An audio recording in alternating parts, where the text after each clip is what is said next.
ஆளுநர் என்பவர் சட்டப்படி என்ன அவருடைய வேலை? தயவுசெய்து எண்ணி பார்க்க வேண்டும். ஆளுநரே தேவையில்லை என்பதை அறிஞர் அண்ணா அவர்கள் சொன்னார்கள். தந்தை பெரியார் அவர்கள் இன்னும் ஒருபடி மேலே போய் சொன்னார், இந்த ஆளுநர் பதவி என்பது இருக்கிறத டெல்லி அரசாங்கத்தினுடைய சிஐடி, அவர் வேற ஒண்ணுமே இல்லை. அந்த அவருடைய ஏஜென்ட், அவர் என்ன நடக்குதுன்னு எங்களுக்கு பார்த்து சொல்லணும்னு. ஆனா இவர் அதையும் தாண்டி ஏதோ தமிழ்நாட்டையே ஆளுவதை போல தன்னை கற்பித்துக் கொண்டு ஒரு போட்டி அரசை நடத்தி கொண்டிருக்கிறார். ஒரு பேரலல் கவர்மெண்ட் என்று சொல்லக்கூடிய ஒரு போட்டி அரசை கவர்னர் செய்து கொண்டிருக்கிறார். கவர்னருக்கென்று அரசியல் சட்டத்தில் இருக்கிற அந்த விதிகள், உறுப்புகள், கூறுகள், அதை ஏதாவது ஒன்றை அவர் கடைபிடித்திருக்கிறார். அது மட்டுமல்ல, எத்தனை முறை உச்ச நீதிமன்றத்தில் கொட்டு வாங்கி இருக்கிறார் இந்த கவர்னர். மற்றவர்களை விட்டு விடுங்கள், ஒவ்வொரு முறையும் நீதிமன்றத்தில் இந்த வேறு எந்த ஒரு ஆளுநரும் இத்தனை முறை கொட்டு வந்ததில்லை.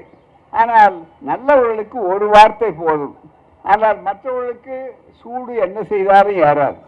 காரணம் என்ன? அவர்களுக்கு வேறொரு நோக்கம் இருக்கிறது. என்ன நோக்கம்? தமிழ்நாட்டிலே பல வித்தைகளை செய்து பார்த்திருக்கிறார்கள். மீண்டும் மீண்டும் ரோட் ஷோ, காட் ஷோ, எல்லா ஷோக்களையும் நடத்தி பார்க்கிறார்கள். ஆனால் முழுக்க முழுக்க அவர்களால் இந்த நாட்டை, தமிழ்நாட்டை தங்கள் வயப்படுத்த முடியவில்லை, காவி மயமாக்கவில்லை. காரணம், நீங்கள் அனைவரும் சொன்னபடி இந்த தமிழ்நாடு பெரியார் மண், சமூக நீதி மண், சுயமரியாதை மண் என்று சொல்லக்கூடிய அந்த அளவிலே மிகப்பெரிய அளவுக்கு ஆழமாக வேரூன்றி இருக்கின்ற மண். ஆனால் அவர்கள் என்ன ஆட்சி வருகிறது? ஒவ்வொரு முறையும் அவருடைய திராவிட மாடல் ஆட்சி, இந்த கூட்டணி சிறப்பாக வெற்றி பெறுகிறது, அதிகமான இடங்களை வைத்திருக்கிறது என்றால் கொள்கை வெற்றி பெறுகிறது என்று அர்த்தம். நன்றாக நீங்கள் புரிந்து கொள்ள வேண்டும். தமிழ்நாட்டில் இந்த கொள்கை மற்ற இடங்களைப் போல இங்கு மேலெழுந்த வாரியாக இல்லை. இது மணல் கூட அல்ல, இது ஒரு கற்பாறை மாதிரி அமைந்திருக்கின்றன. அதன் காரணமாகத்தான் அவர்கள் என்ன செய்கிறார்கள் என்றால், வடக்கே இருக்கிற RSS, பிஜேபி, அவர்கள் எப்படியாவது தமிழ்நாட்டை தங்கள் வயப்படுத்த வேண்டும், அரசியலிலே வென்று காட்ட வேண்டும் என்று நினைக்கிறவர்களுக்கு வேறு வழி இல்லை என்று புரிந்துவிட்டது. குறுக்கு வழிகளிலே ஈடுபடுகிறார்கள். அந்த குறுக்கு வழியிலே ஒன்று நிதி தராமல் இருப்பது. நிதி தராமல் இருப்பது, நியாயமான நிதி, நமக்கு உரிய நிதியை கொடுப்பதில்லை. பூராவை கல்வி நிதியா? இல்லை. மும்மொழி திட்டத்தை நீங்கள் அமல்படுத்தினால்தான் நாங்கள் சொல்லுவோம் என்று சொல்வதற்கு யார்? எங்களுடைய அரசியல் சட்டத்தினுடைய விதியிலே கல்வி என்பது எக்ஸ்க்ளூசிவ்லி இந்த யூனியன் லிஸ்ட் என்று சொல்லக்கூடிய அளவில் இருக்கிறதா? மிகப்பெரிய அளவிற்கு அரசியல் சட்ட விரோதம் அல்லவா? கன்கரண்ட் லிஸ்ட் என்று சொல்லக்கூடிய ஒத்திசைவு பட்டியல். மாநில அரசுக்கும் உரிமை உண்டு, ஒன்றிய அரசுக்கும் உரிமை உண்டு. அப்படி இருக்கும்போது ஏதோ தங்களுக்கே உரிமை உள்ளது என்று சொல்வதை போல வருவது, நாம் இங்கே பணத்தை திரட்டி கொடுப்பது, GST என்பது மூலம் ஏராளம் கொடுத்துவிட்டு பிறகு பிச்சை பாத்திரத்தை ஏறிந்து கொண்டிருப்பது. இங்கே பேரிடர் வந்தாலும், புயல் வந்தாலும், சுனாமி வந்தாலும் அதற்கு நிதி கேட்டால் தேசிய பேரிடர் நிதியிலிருந்து ஒரு காசும் கொடுப்பதில்லை. யாருக்கு? வஞ்சகம். தமிழ்நாட்டு வஞ்சிக்கப்படுகிறது. ஏன் வஞ்சிக்கப்படுகிறது? என்ன பண்ணாலும், யாரோடு கூட்டு சேர்ந்தாலும் தமிழ்நாட்டை பிடிக்க முடியவில்லையே என்று அவர் நினைத்து பார்த்து அவர்களுடைய தந்திரங்களில் ஒன்று என்று சொன்னால், ஆளுநரை ஒரு கருவியாக பயன்படுத்தி எப்படியெல்லாம் நடத்தலாம் என்று ஆளுநர் ஒரு போட்டி அரசு நடத்துவது மட்டுமல்ல, இன்னொரு பக்கத்தில் ஒரு பிரச்சாரத்தை நடத்துகிறார். பச்சையாக RSS பிரச்சாரம் நடத்துகிறார். அது கூட அறிவு நாணயத்தோடு நடக்கிறார்களா? RSS கொள்கை என்ன? ஜாதி நிலைநாட்டப்பட வேண்டும். தீண்டாமை என்பது இருக்கிறது, அவனுடைய பிறவி பயன், முன்ஜாதி, முன்வினை பயன். நீ எந்த ஜாதியிலே பிறக்கிறாய் என்பது மாற்ற முடியாது. ஏன் பிறந்தாய் அந்த ஜாதியிலே சொன்னால், ஆத்மா போன தடவை நீ செய்த பாவம், புண்ணியம், மேல் ஜாதிக்காரன் என்றெல்லாம் சொல்லிய தத்துவத்தை சொன்னபோது, திராவிடம் தமிழ் தத்துவம் இருக்கிறத, இந்த தத்துவம் தமிழ்நாட்டினுடைய மண், இந்த செம்மொழி தமிழுடைய தத்துவம் இருக்கிறத, அது சாதாரணமல்ல. ஒரே வரியிலே நீண்ட காலத்துக்கு முன்னாலே சொன்னார், யாதும் ஊரே யாவரும் கேளீர். தீதும் நன்மையும் பிறர் தர வரா என்ற ஒரு வரி.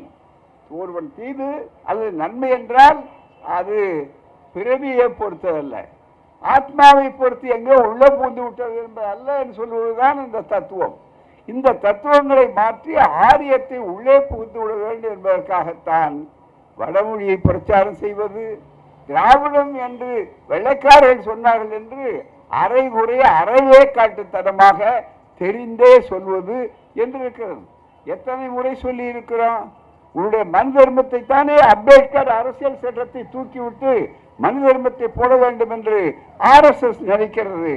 அந்த மனு தர்மத்திலேயே திராவிடம் இருக்கிறது. 10வது அத்தியாயத்தில் 44வது ஸ்லோகத்திலே திராவிடம் என்ற சொல் இருக்கிறதா இல்லையா? உன்னுடைய மனு தர்மத்திலே திராவிடம் இருக்கிறது. நீங்கள் காட்டுகிற பாகவதம் இருக்கிறது, அதிலே திராவிடம் இருக்கிறது. எல்லாவற்றை விட தினம் எழுந்து நிற்கணும். அரசியல் சொல்லக்கூடிய அந்த நாட்டு வணக்கம் இருக்கிறது, நாட்டு பண்ணு இருக்கிறதுல திராவிட உட்கல வங்கா என்றுதான் ஜனகண மன அதிநாயக என்று சொல்லக்கூடிய அந்த பாட்டிலேயே நிற்கிறீர்கள். அப்புறம் என்ன? மரமண்டைகளை தவிர எல்லோருக்கும் அது புரியுமா இல்லையா? தெரிந்தே சொல்லுகிறார்கள். எனவேதான் அவன் தூங்கவில்லை. தூங்குவது மாதிரி பாசாங்கு செய்கிறவனை எழுப்புகிற வேலை அல்ல, கிளப்புகிற வேலை தான் நமக்கு மிக முக்கியம். எழுப்புவது வேறு, கிளப்புவது வேறு. இங்கிருந்தே கிளப்ப வேண்டும். கேட்போம். 26க்கு பிறகு அந்த நிலை வரும், அதில் ஒரு சந்தேகமே இல்லை. நீங்கள் எங்களுடைய முதல்வர் எல்லாவற்றையும் சட்டப்படி செய்யக்கூடிய ஒப்பற்ற முதல்வர். அவருடைய நுட்பமான அறிவுத்திறன், ஆளுமை திறன் என்பது இருக்கிறத, அது அகிலமும் பாராட்டக்கூடிய ஒரு ஆளுமை திறன். அதனால அவர் ரொம்ப பொறுக்க வேண்டிய இடத்துல கூட பொங்கி வராமல் பொறுத்து கொண்டிருப்பார். சாது மிரண்டால் காடு கொள்ளாது என்று சொல்லக்கூடிய அளவிற்கு அவரே இப்போ சொல்லும்போது, உங்களை ஒருபோதும் தலை குனிய விட மாட்டேன் என்று சொல்லக்கூடிய நிலை வரும்போது, சட்டமன்றத்திலே எதிர்கட்சியை போல் நடந்து கொள்வது, அவன் நம்முடைய பெருமைக்குரிய காங்கிரஸ் தலைவர் செல்வ பெருந்தே அவர்கள் சொன்னார்கள் அல்லவா, சட்டமன்றத்திலேயே எழுதி கொடுத்ததை படிக்காமல் இவரே படித்தார்னு சொல்லுகிறார். அரசியல் சட்டத்தில் இடம் உண்டா? இவருக்கு என்ன பிரிவுகள் அதில்? அது மட்டுமல்ல, எழுந்து எதிர்கட்சி தலைவர் கூட வெளிநடப்பு செய்கிறது உரிமை உண்டு. ஆளுநருக்கு வெளிநடப்பு செய்வதற்கு உரிமை உண்டா? அவ்வளவு ஒரு கீழிறக்கமான ஒரு மிக மோசமான ஒரு ஆளுநர் தமிழ்நாட்டு வரலாற்று, அந்த இந்திய வரலாற்றிலேயே கிடையாது என்றால் இது இந்த பீகார் பார்ப்பனர் தான் மிக முக்கியமாக.